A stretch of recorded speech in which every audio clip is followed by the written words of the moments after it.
বাবা মাকে খুশি করলে স্ত্রী মন খারাপ করে, আবার স্ত্রীকে খুশি করতে গেলে বাবা মার মন খারাপ হয়। তাই বাবা মার জন্য স্ত্রীকে ত্যাগ করা লাগে। আমি কি করব একটু বলবেন? ভাই, এই প্রশ্নের উত্তর গত বছরও আমি দিয়েছি, সব সময় আমি দেই। আপনাদেরকে যারা এখানে বিবাহিত আছেন, বিদেশে আছেন, আপনারা যে কি পরিমাণ প্যারায় আছেন এটা দেশের অন্য কোনো মানুষ না বুঝলেও আমি খুব ভালো করে বুঝি।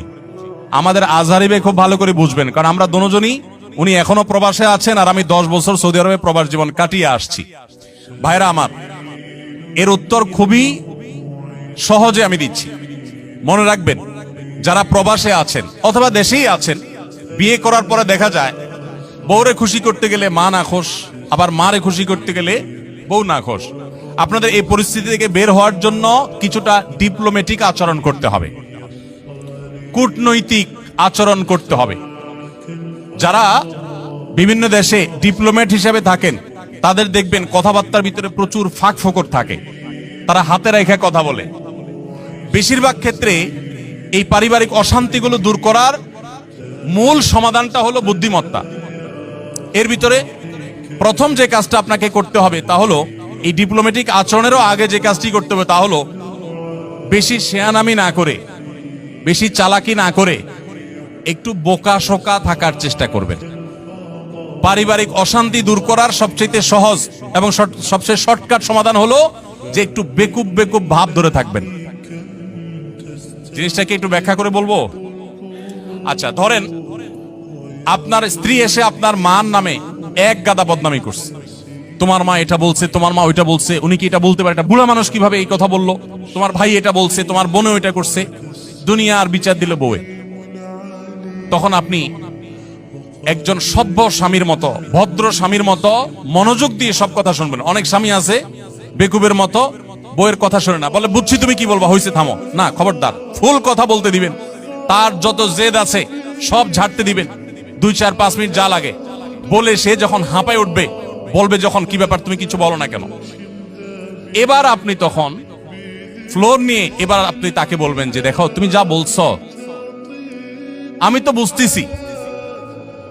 বুঝতেছি, আমার রাগে সব পশম দাঁড়ায় গেছে। দেখো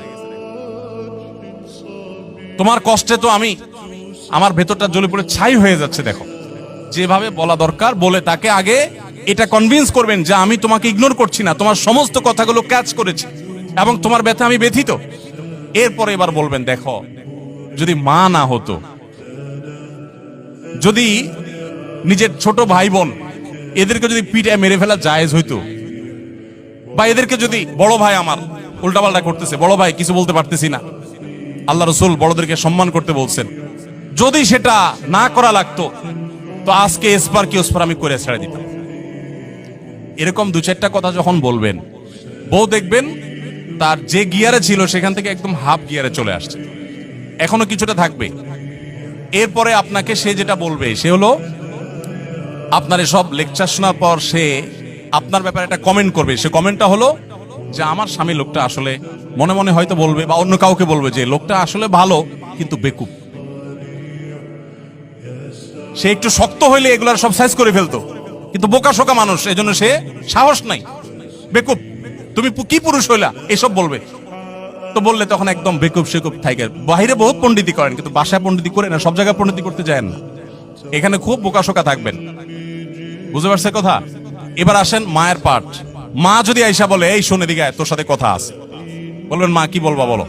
এবার মাকে যদি বলেন যে, বাবা তোর বউ এই বলছে, এই করছে, সে কি এটা করতে পারে, কত বড় সাহস, তোর গলায় দড়ি দিয়ে মরা উচিত। মা যদি এসব কথা বলে, মাকে একইভাবে বলবেন, মা আল্লাহ নবী সাল্লাল্লাহু আলাইহি সাল্লাম কোনোদিন স্ত্রীদের গায়ে হাত তোলেন নাই। ইসলামে যদি বউ পিটানোর নির্দেশ থাকতো তো আজকে ঠ্যাং উপরের দিক বাইন্দা আমি পিটাইতাম। আমার হাতটা শুধু বাইন্দা রাখছে ইসলাম। আল্লাহ রসুল কোনোদিন স্ত্রীদের গায়ে হাত তোলেন নাই। না হলে মা এত বড় সাহস, এরকম কথা সে বলতে পারে।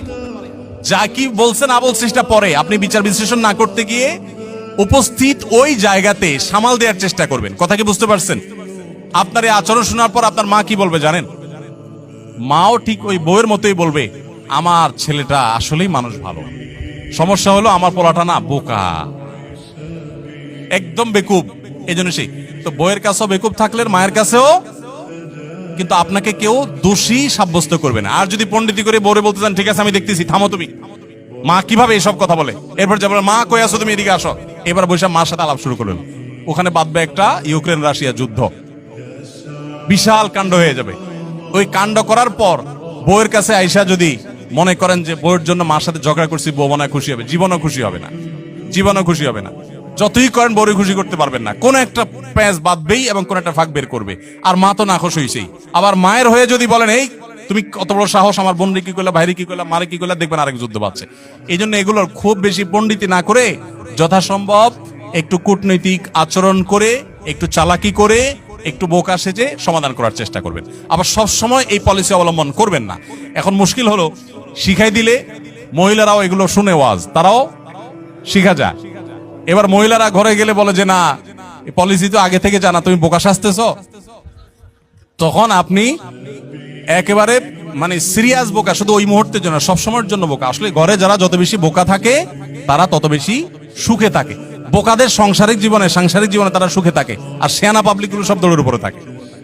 এই জন্য বাহিরে ব্যবসা বাণিজ্যের দোষায় শেয়ানামি করেন, পাকনামি করেন, কিন্তু ঘরে বেশি পাকনামি করতে আইসেন না। এটা মুরব্বী মানার চেষ্টা করেন। তবে হ্যাঁ, কিছু কিছু ক্ষেত্রে আপনাকে তো স্ট্রং হতে হবে। আমি এই কথা বলছি, এর মানে এই না যে আপনার স্ত্রীর প্রতি আপনার মা বোন জুলুম করবে আর আপনি সবসময় শুধু নাটক করে যাবেন না। তাদেরকেও বিনয়ের সাথে তাদের অন্যায় থেকে আগে বিচার বিশ্লেষণ করবেন, তারা অন্যায় করছে কিনা, বাধা দিবেন। আবার স্ত্রী যদি ভুল করে তাকেও অন্যায়ের থেকে বাধা দিবেন। প্রয়োজনে আপনি ইসলামী শরিয়ার নীতিমালা আলোকে শাসনও করবেন, কিন্তু মূল পলিসি হবে ওই যে বেকুব ভান বা বেকুব আপনার নিজেকে হিসাবে উপস্থাপন করার চেষ্টা করবেন। এটা অনেক সহজ একটা উপায়।